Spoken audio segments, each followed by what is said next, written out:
O evangelho, de certa maneira, ele está muito vulgarizado, está bem barateado. Às vezes o evangelho está sendo vendido na feira como sendo o último produto da feira. Por isso que muitos crentes, eles têm achado assim, que viver a vida cristã de qualquer maneira é suficiente. E não é. Por isso a gente tem dado para Deus, às vezes, o resto do nosso tempo e da nossa capacidade.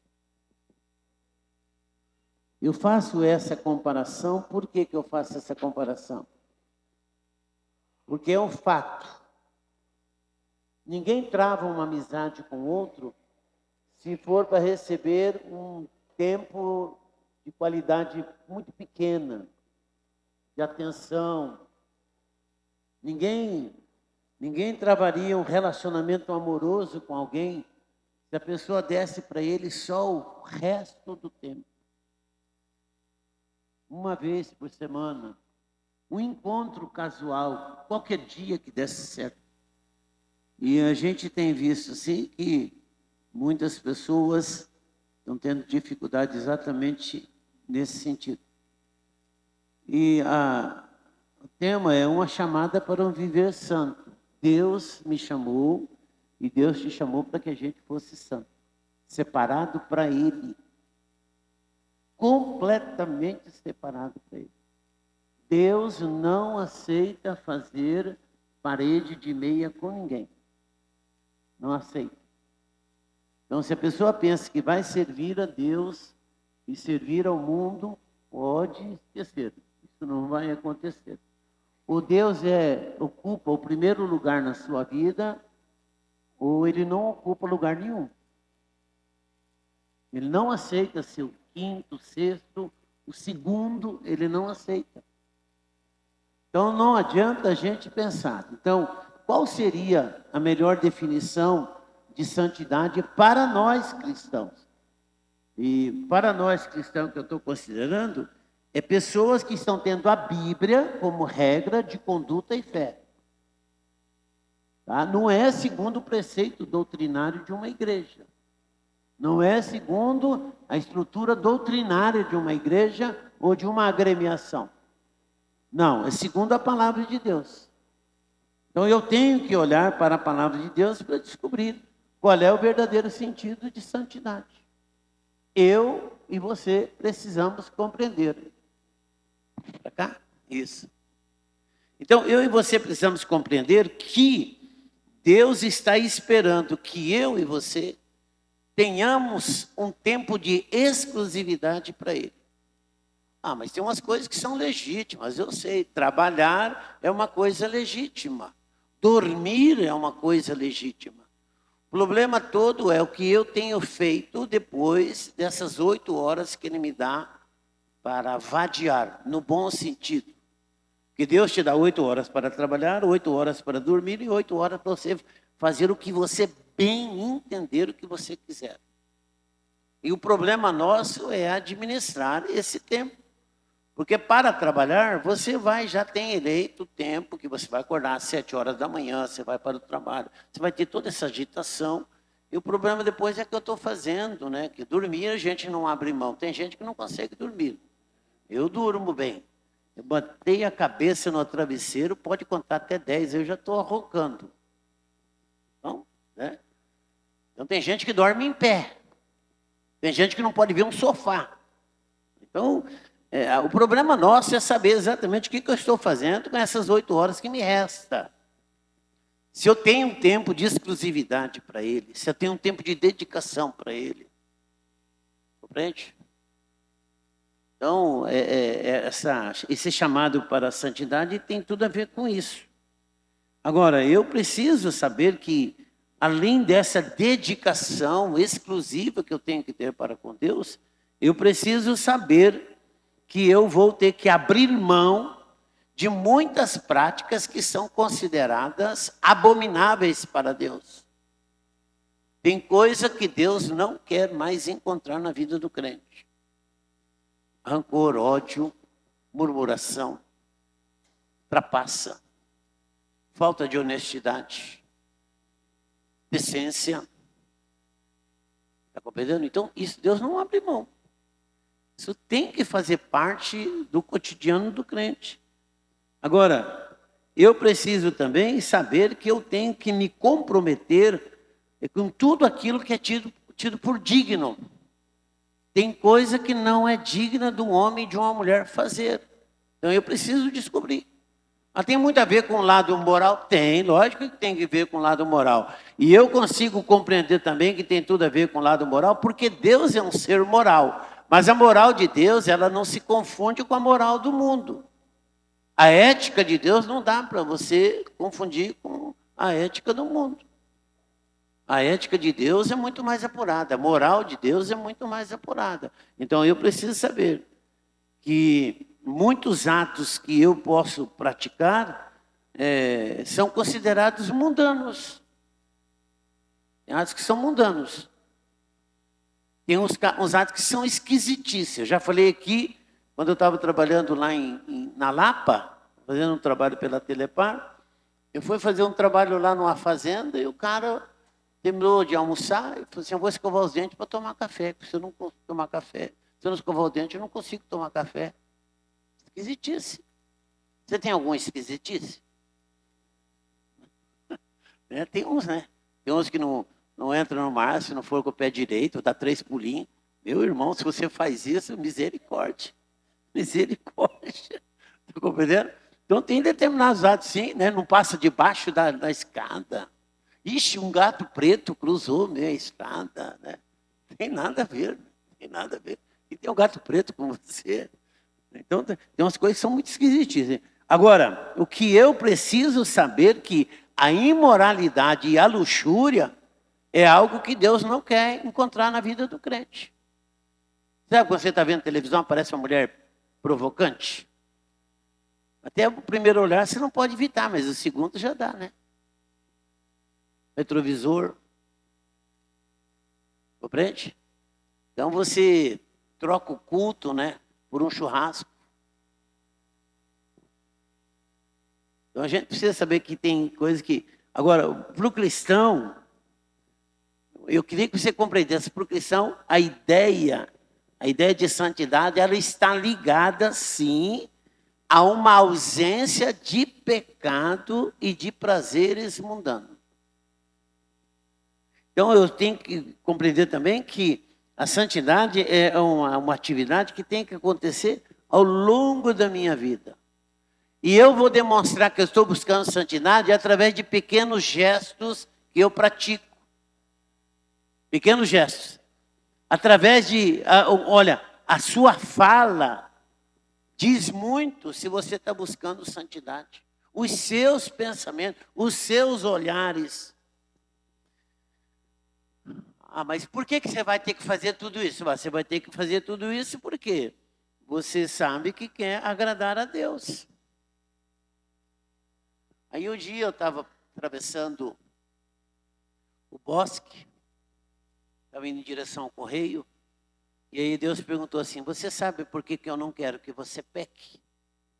Não sei se você conhece esse termo, né? Tentei dar uma cerca Lourenço com Deus, né? Então, sabe como é que é, né, senhor, né? Sabe, né? Aí ele falou assim: eu vou te dizer para você, eu não quero que você peque porque o pecado é muito feio. Eu sei que o pecado é feio, né? Não, mas tem mais uma coisa.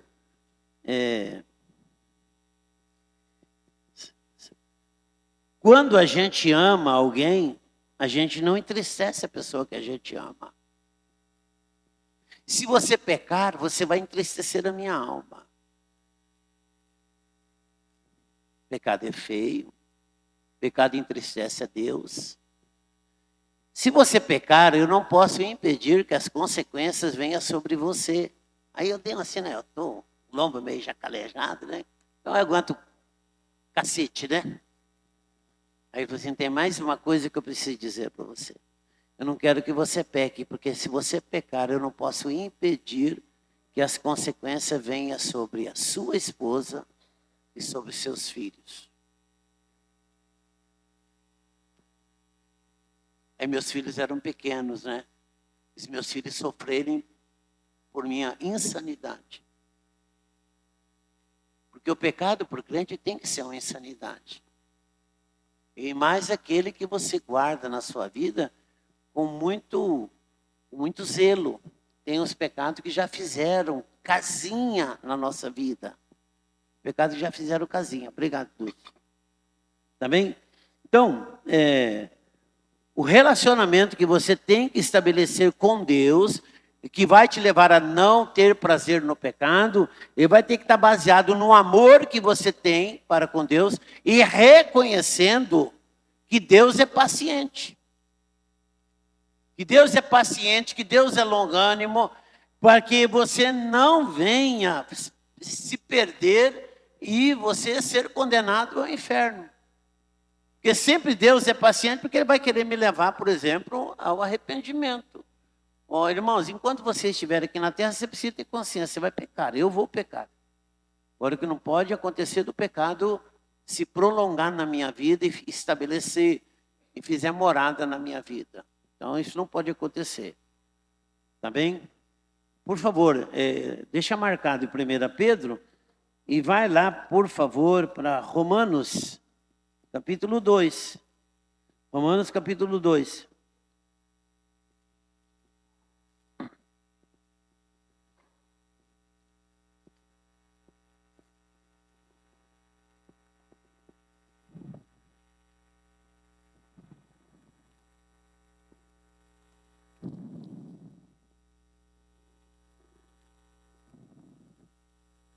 Versículo 4. Ou desprezes a riqueza da sua bondade e tolerância e longanimidade, ignorando que a bondade de Deus é que te conduz ao arrependimento? Aí ele fala assim, olha, cuidado, porque segundo a dureza do teu coração impenitente, você vai acumular contra ti mesmo ira para o dia da ira e da revelação do justo juízo de Deus, que retribuirá a cada um segundo o seu procedimento. Então, vida cristã é algo eminentemente prático.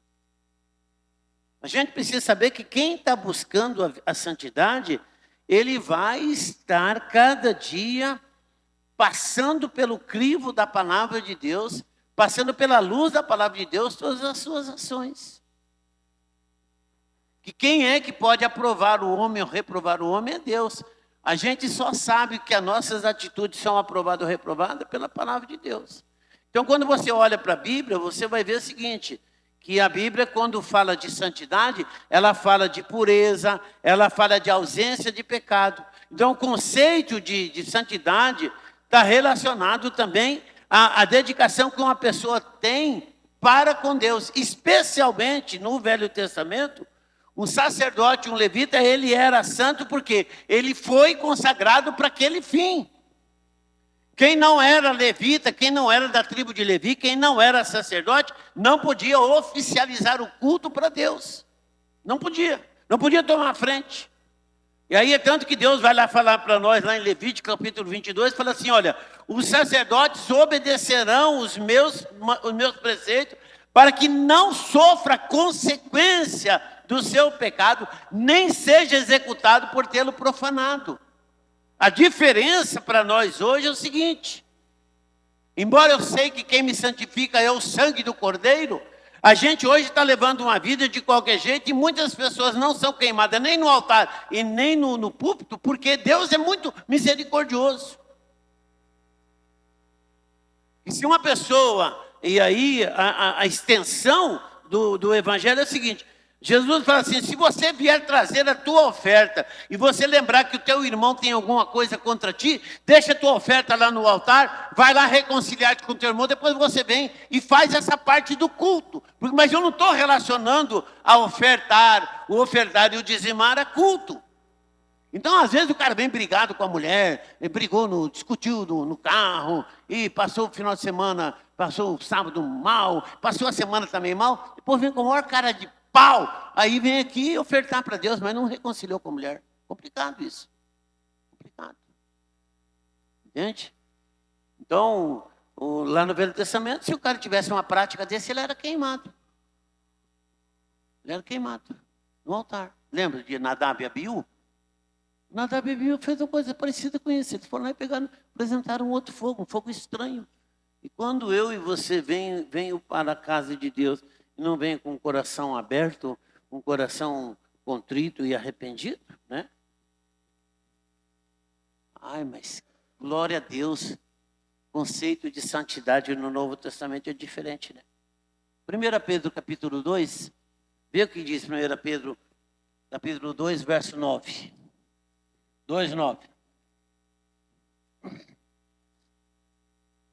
Vós, porém, sois a nação santa, vós, porém, são a raça eleita, sacerdócio real, nação santa, povo de propriedade exclusiva de Deus, a fim de proclamardes as virtudes daquele que vos chamou das trevas para a sua maravilhosa luz. Agora não tem mais exclusividade para a tribo de Levi, não, glória a Deus, glória a Deus. Todos nós podemos ser sacerdotes na casa de Deus. Todos nós podemos oficializar o culto. Todos nós podemos levantar a mão e louvar e exaltar e glorificar o nome santo. Dizer, tu és Deus santo, forte e poderoso. Tu és o Criador dos céus e da terra. O mundo visível e invisível é a obra das tuas mãos. Você pode declarar isso em qualquer lugar você pode declarar isso.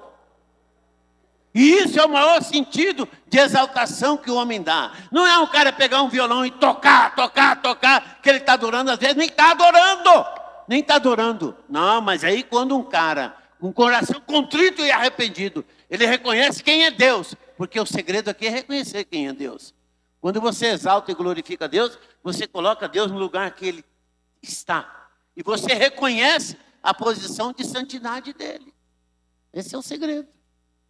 Tá bem? Quando Davi fala lá no Salmo 19, os céus proclamam a glória de Deus, o firmamento anuncia as obras da sua mão, isso é a maior atitude de adoração. O Senhor é a terra, a sua plenitude, o mundo e aqueles que nele habitam. Não tinha melhor adorador do que Davi. Nem os sacerdotes conseguiam fazer isso. Nem os sacerdotes conseguiam declarar quem realmente Deus é.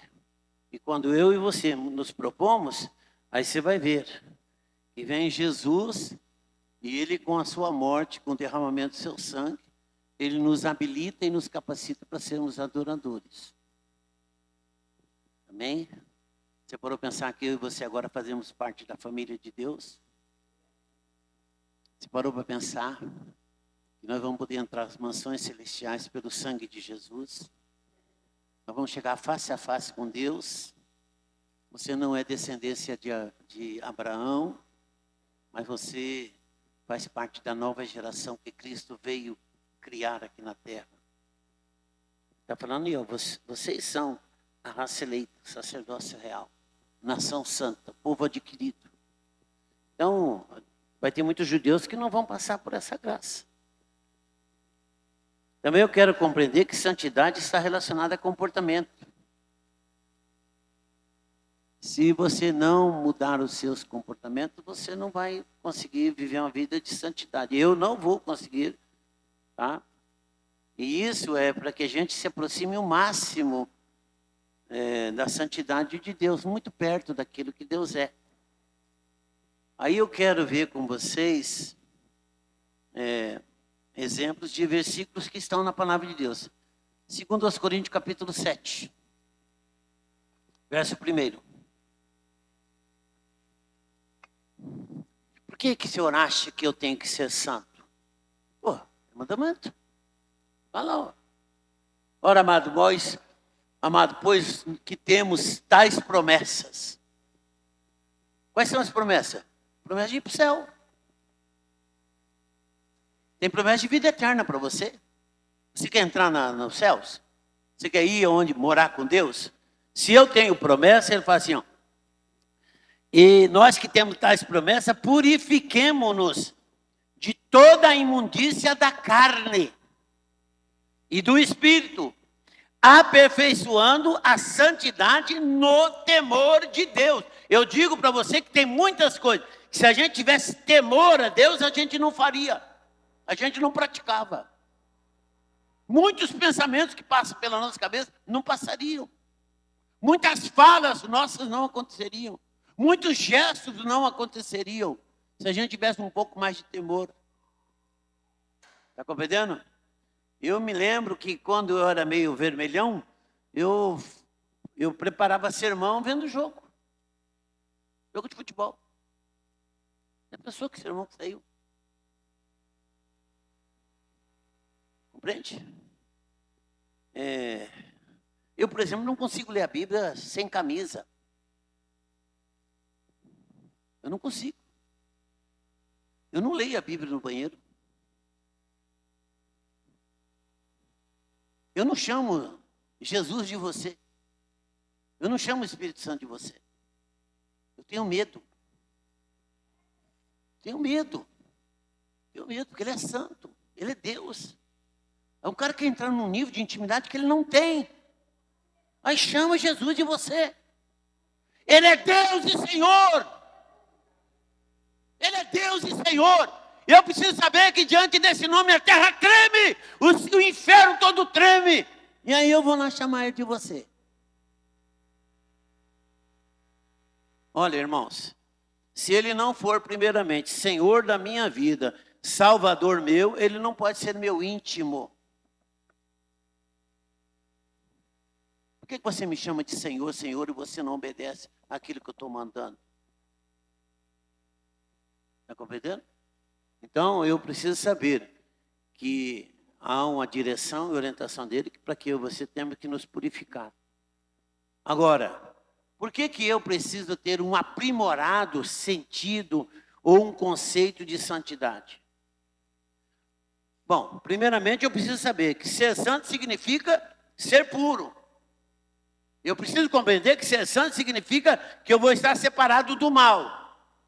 Mas por que eu tenho que ser puro e por que eu tenho que estar separado do mal? Porque o nosso Deus é santo. O nosso Deus é santo. Você e eu não vamos encontrar nada de ruim nele. Nós vamos saber que o nosso Deus é perfeito. E Ele fala assim, eu não mudo. Então Deus não tem dois pensamentos que vão entrar em conflito. Não, Deus não terá o justo por injusto. Deus não terá o pecador por inocente, não. Se o homem é pecador, é pecador. Então não vai ser, não, é porque meu parente, ele vai ser mais ou menos bonzinho. Não tem isso. Tá bem? Então eu sei também que esse nosso Deus é um Deus justo. É um Deus fiel. Aquilo que Ele prometeu para você, Ele vai cumprir. Então quando fala que Deus é justo, Deus tem uma justa medida. A régua de Deus não muda e não varia. A Bíblia fala assim que Deus é um Deus justo, um juiz justo, que sente indignação todo dia. Se o homem não se converter, ele já afiou a sua espada e já tem preparado os seus arcos.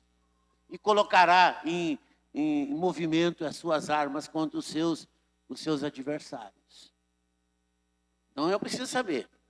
Ser puro é ser separado do mal, porque o nosso Deus é santo, o nosso Deus, você não vai encontrar nada de ruim nele, você vai precisar saber que Deus é Deus perfeito e tudo que Ele faz é justo e fiel. Então, se eu e você somos separados do mundo, para Deus, eu e você vamos ter que viver esse estado de santidade. Tá bem? Aí você vai saber que a sua roupa diz muito. A sua fala diz muito. Como você olha a coisa também diz muito. Entende? Aí você vai ver também que a companhia que você tem pode fazer muita diferença. Você pode incorporar determinados costumes e hábitos por conta da companhia. O garoto estava conversando comigo lá em casa, ele é vizinho, e ele está envolvido com as drogas. Agora veio da clínica, 3 meses que passou lá. A família pode, estão gastando 10 mil, gastaram 10 mil por mês para ele ficar lá. Aí eu fui conversar com ele, falei assim, olha, você precisa mudar as suas companhias. Precisa mudar as suas companhias. Agora, quando eu e você nos dedicamos a Deus, eu e você automaticamente estaremos separados para Deus. Pecado não combina com o crente, pecado não combina com Deus.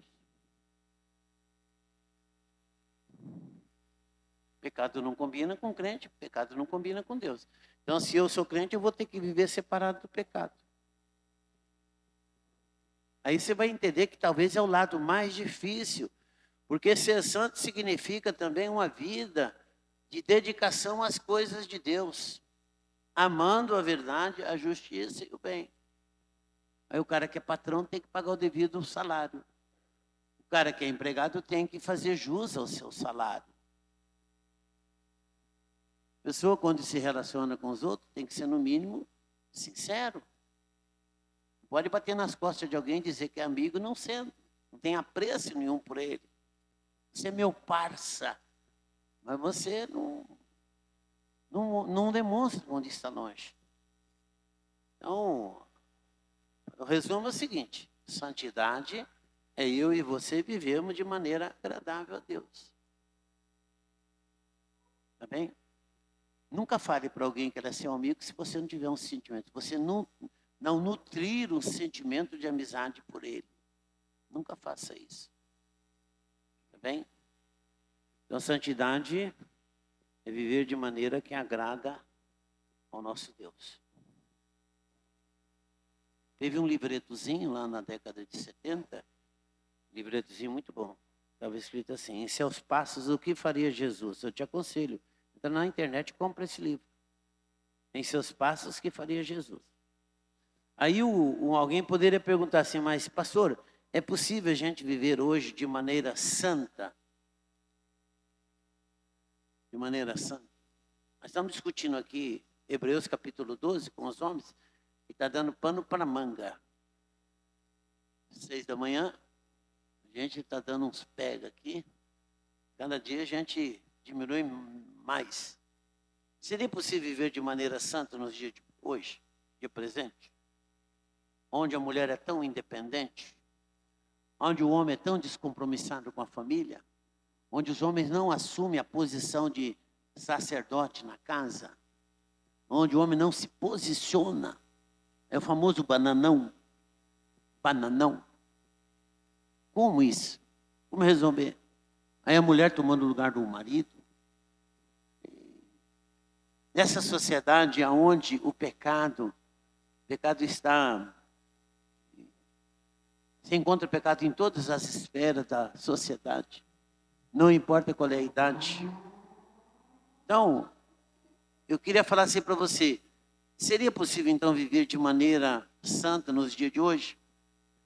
Considerando que o pecado faz parte da natureza humana. E eu tenho que considerar também que eu e você estamos longe da perfeição. Eu quero falar assim para você, só tem uma possibilidade. Só uma possibilidade. Isso só é possível através de Jesus. Se Jesus não for Senhor da sua vida, porque Salvador eu sei que Ele é. Tá bem? Eu consigo compreender. 2 Coríntios, capítulo 5, versículo 19. A saber, Deus estava em Cristo, reconciliando consigo o mundo, não imputando os homens as suas transgressões. Então, nenhum homem vai para o inferno porque é pecador. O homem vai para o inferno porque ele não aceita Jesus como Salvador da sua vida. Então, nenhum homem vai para o inferno porque ele é pecador, porque Jesus já resolveu o problema do pecado do homem. Agora, Jesus, ele quer ser Senhor da vida desse homem. Então, de Salvador para Senhor tem uma distância. Significa, você vai fazer aquilo que Jesus te autoriza. Você vai aonde Ele te permitir. Então, Jesus quer ser Senhor da sua vida. Salvador, Ele já é. Agora, daí, Ele ser Senhor é uma coisa muito difícil. Tá bem? Porque eu e vocês somos cheios de vontade. A gente deixa de fazer algumas coisas importantes e a gente faz algumas coisas que não são tão importantes porque a gente exerce esse direito da gente de se mandar. Até vir à igreja, ler a Bíblia, ter tempo de comunhão, ter tempo de intimidade com Deus. Isso aí é a sua alma que determina. Estou muito ocupado, estou muito cansado. Não, o dia hoje foi estressante. E aí vai continuar estressando. Você não está lendo Bíblia, não está orando, não está tendo tempo com Deus. Vai continuar. É perigoso você morrer. Aí usaram aqui um termo, né? Chega em determinado horário, o cara liga a maquininha de triturar carne humana, que é o trabalho. Aí o cara só vive para o trabalho. Agora, quando eu considero que Jesus morreu e ressuscitou para purificar-nos dos nossos pecados. Só há possibilidade de eu vencer o pecado se eu estiver com Jesus. Jesus estiver no comando. E eu pedi ajuda para ele. Senhor, me livra das más companhias. Me livra, Senhor, do pecado. Senhor, tem misericórdia de mim da imoralidade. Senhor, me liberta. Porque tem muita gente que está ainda debaixo de maldição hereditária. E tem umas coisas esquisitas que ele fala porque tem um laço de hereditariedade e malignidade na vida da pessoa. Então Jesus morreu para me purificar dos pecados, mas Jesus então morreu e ressuscitou não só para me salvar, mas ele veio também me purificar de todo pecado. Agora, quando eu e você cremos em Jesus e dedicamos a nossa vida a Ele, eu e você nos tornamos puros e santos. Eu conheci um homem chamado Valdemiro Zeferino, meu avô. Um dos maiores pregadores, um dos homens de maior autoridade em relação a demônios. Pai da minha mãe. E ele, nos últimos dias de vida, ele ficou 90 dias sem comer. Minha mãe perguntou, por que o senhor quer ficar sem comer? Porque eu quero purificar esse meu corpo. Esse meu corpo, através desse corpo, ele fez muitas coisas ruins. Eu judiei de muita gente, eu judiei da sua mãe. Será que nós vamos ter essa consciência? Minha mãe, depois de quase 7 anos de cama, ela, no dia que ela estava para morrer, dia 4 de maio de 2005, depois de uma longa conversa que ela teve com Jesus na madrugada, que eu estava presente, eu ouvi a minha mãe dizer assim para Jesus, Senhor, pode recolher a tua serva, porque agora eu estou preparada. 7 anos de cama. Eu quero falar para você, Jesus, ele morreu, ressuscitou, não só para nos salvar, mas também para nos purificar e nos tornar santo. Então, santidade no sentido mais estrito da palavra é ser salvo por Jesus de toda corrupção do mundo. Da corrupção da nossa carne e da corrupção do mundo. Tiago 4,4. Dá uma olhada, por favor, Tiago capítulo 4, verso 4.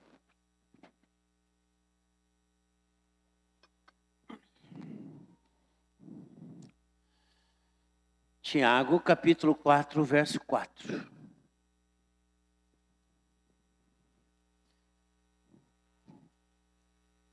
Infiéis, não compreendeis? Aí tem uma tradução que fala adúlteros e adúlteras. Mas tem uma tradução que fala assim, infiéis. Não compreendeis que a amizade do mundo é inimiga de Deus? Aquele, pois, que quiser ser amigo do mundo, se constitui inimigo de Deus. Então, se você se declara crente em Jesus e continua levando uma vida de estreito relacionamento com o mundo, você ainda é inimigo de Deus. Está aqui, não sou eu que estou falando, não. Está aqui. Aquele que quer ser amigo do mundo, se constitui inimigo de Deus. Então, eu sei que santidade é um processo que vai demorar pela vida toda.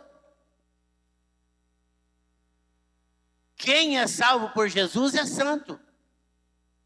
Porque a vida que ele está agora almejando levar é uma vida dedicada a Deus. Então, vai depender muito da dedicação que você tem e eu tenho para com Deus. Não adianta você ficar pensando o contrário disso, não. Você fala assim, alegrei-me quando me disseram, vamos à casa do Senhor. Ou você é daquele tipo, hoje tem culto? Hoje tem célula? Você é desse tipo? Ou você é aquela pessoa que anseia pelo domingo pela manhã, quando você vai vir para a igreja? Né? Quando você reserva aquele tempo para estar sós com Ele, você fala, agora é eu e o Senhor e eu. Eu vou ter esse tempo, agora nós vamos conversar. Eu vou ler a Bíblia. Eu vou ler a palavra, o Senhor vai falar comigo. Você tem esse hábito? Você tem esse desejo? Então, processo ainda não vai estar completo. Enquanto nós estivermos nessa carne, o processo não vai estar completo. Eu e você precisamos aprender a lutar fortemente com o Espírito Santo, com a ajuda do Espírito Santo, para vencer o pecado. Tem pecado que não é fácil vencer. Alô? Tem pecado que não é fácil vencer. Por exemplo, um homem que fumou a vida toda. Um homem que bebe, ele já tem dependência química da bebida. O cara que cheira, o cara que faz parte da esquadrilha da fumaça. Você acha que esse cara é fácil ficar liberto disso? Não é não, irmão. Milagre tem que acontecer na vida do homem. Quanto mais exposição ao Espírito Santo, significa mais busca de santificação. Quanto mais exposição à palavra, mais santificação. Quanto mais obediência à palavra, mais santificação. Aí a vitória vem. O milagre acontece. Então, quando o homem ele começa a descobrir, então, que nessa natureza humana pecadora, eu preciso crucificar a minha alma com os meus desejos, isso vai fazer obrigatoriamente me levar ao encontro de Deus e a busca por Deus. Eu vou conseguir vencer o pecado. Então, isso realmente chama um processo de santificação. Agora, o primeiro passo que a Bíblia nos ensina é eu e você termos um coração totalmente voltado para Deus. Quem ama Deus vai querer agradá-lo. Lembra que eu falei? Se você pecar, você vai entristecer a minha alma. Quando você peca, você entristece a Deus. Compreende? Quando você é sem educação com alguém, você não entristece só aquela pessoa. Você entristece a Deus. Eu tinha um amigo na Teleparque, ele falava muita meleca para mim. Aí um dia eu dei uma isolada nele. Ele falava, vem cá, rapaz, o que está acontecendo com você, que você não quer mais conversar comigo? Rapaz, eu vou conversar com você, você só me ofende. Por que eu vou ficar me expondo a essa coisa tão vexatória? Então, quando você é bruto com alguém, quando você é descortês com alguém, quando você vai no mercado, você compra, paga e você nem olha para a menina, nem fala bom dia. Quando você vai lá no posto de gasolina, você não troca uma palavra com o frentista do posto. Quando alguém te faz um favor, você não tem agradecimento. Quando a mulher faz uma comida gostosa e você não fala, obrigado, a comida estava ótima. Porque quando está salgada, você fala, né? Quando está salgada, você reclama. Hoje você errou no sal, minha irmã. E ainda fala assim, você fala de maneira, né? Você errou no sal hoje, irmã. Nossa, o feijão passou do ponto, hein? E a gente fica vivendo isso assim, pensando que Deus se agrada em umas coisas desse tipo. Não se agrada não, irmão. Tá bem? Tem um amigo nosso aqui que ele falava assim, que tem muita gente que fica pensando santidade só no sentido vertical. Você com Deus e Deus com você. Mas esquece do horizontal. Você pode dizer que está em paz com Deus se você estiver em paz com o seu irmão. Aí é a santidade. Agora, se você pensar, é eu e Deus, Deus e eu, e o resto que se lixe. Ih, rapaz, você está mais por fora que alça de caneca. Essa é boa, né? Velha essa aqui, né? Alça de caneca. Então, quanto mais eu me dedico a Deus, menos feliz eu vou ficar praticando o pecado. Alô? Quanto mais eu me dedico a Deus, menos eu vou sentir prazer e alegria no pecado. Sabe aquela hora que você furou o sinal? Sabe? Aquela hora que você furou, não tinha ninguém vendo.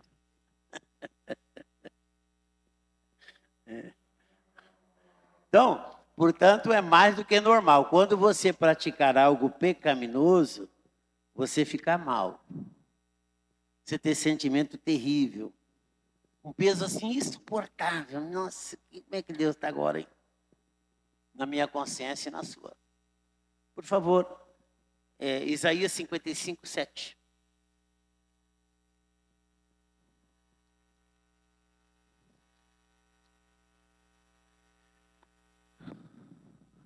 Olha aí, ó. O conselho da palavra é: deixe o perverso o seu caminho, o iníquo os seus pensamentos.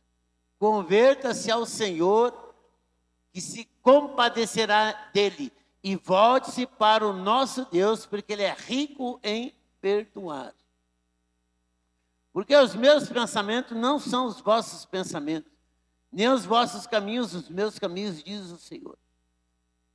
Então eu preciso saber que, se você está no pecado, eu estou no pecado, eu pratiquei alguma coisa que está fora do propósito de Deus, isso tem que me causar, trazer constrangimento. Oséias capítulo 12, verso 7. Oséias 12, 7.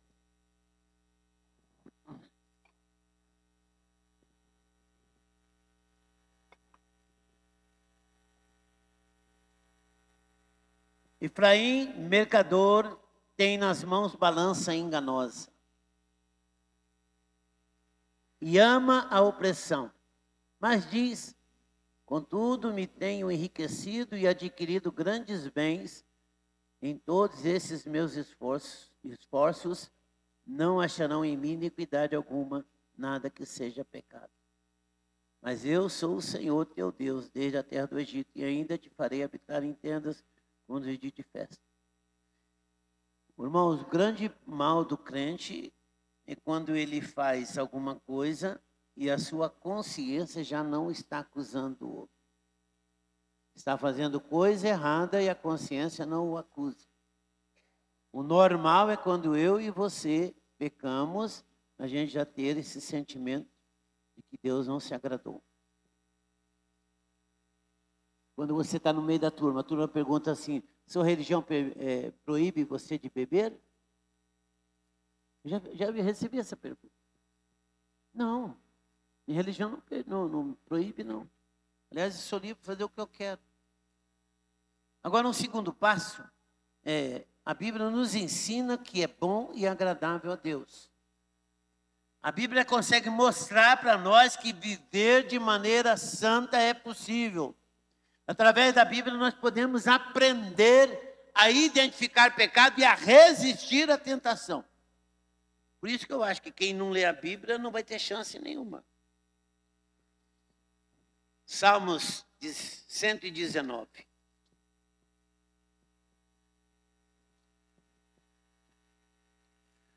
Verso 9.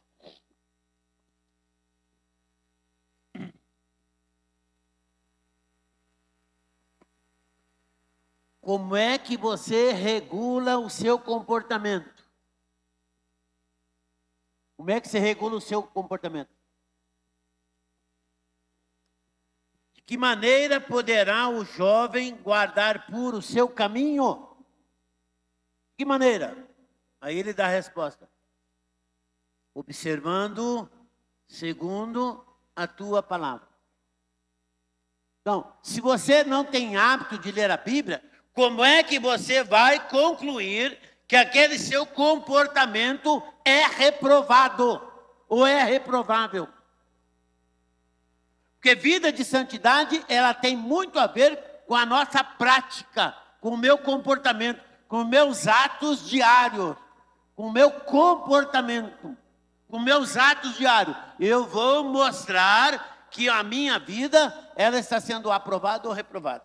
Quando tinha um Orkut, eu entrei numa sala de bate-papo e eu expus a minha opinião do Veraldo. Aí a mulher me chamou no privado e falou assim: mas o senhor não é pastor? Estranhou demais o senhor ter esse posicionamento. E daí, chefe? E daí? Compreende? Então nós que estamos rodeados de uma tão nuvem de testemunha, a gente tem que abandonar o pecado. E aquelas coisas que dificultam a nossa caminhada. E tem que correr a carreira da fé livre. Então, se você é irritado, se você é rancoroso, se é magoado. Enche, irmão. Versículo 11, para a gente terminar aí. Guardo no coração a tua palavra, para eu não pecar contra ti. Então a Bíblia dá aí a maneira. Você quer ser santo? Quer ser santo? Gaste tempo com a leitura da palavra. Medita na palavra. Ore a palavra. Viva a palavra. Não é o que o pastor prega, mas é o que a Bíblia está falando. Você tem que vir à igreja e tem que ver que aquilo que a gente está falando, ela tem respaldo na palavra, tem sustentação na palavra. E alguém falou assim para mim, você prega, mas você bota muito versículo bíblico. Mas vem cá, você quer ouvir o meu argumento ou você quer ouvir a palavra? A palavra vai me mostrar quando eu sou sem educação, quando eu sou bruto. A palavra vai mostrar que aquele pensamento é a ideia de jirico que está passando na minha cabeça. Quando eu olho as pessoas, o Espírito Santo vai mostrar se o meu olhar está certo ou não. Quando eu trato a minha esposa, o Espírito Santo vai mostrar para mim. É normal, se eu estou lendo a Bíblia, eu começar então a refletir sobre os meus atos. Lá no trânsito, lá no mercado. E eu fiquei numa dúvida terrível. Eu fui fazer uma compra e eu comprei laranja pera. E a menina colocou limão. Lá no caixa passou limão. Aí eu tenho quase certeza que o limão estava mais barato. Mas eu vi que ela estava em teste. Se eu chamo a atenção, você errou. Você passou limão ao invés de laranja pera. Ela podia nem passar no teste. Não sei como é que a gente fica. Está compreendendo, irmão? Então fala para o irmão assim, ser crente, santificado, não é bolinho. Tem muita coisa que a gente vai ter que mudar. Tem que mudar. Tá bem? Você que é marido e mulher, você sabe que o lugar que você é mais testado é em casa. No relacionamento com a mulher e com os filhos.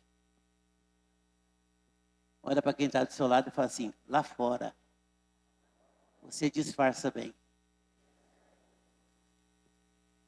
Fala assim, lá fora, você usa máscara.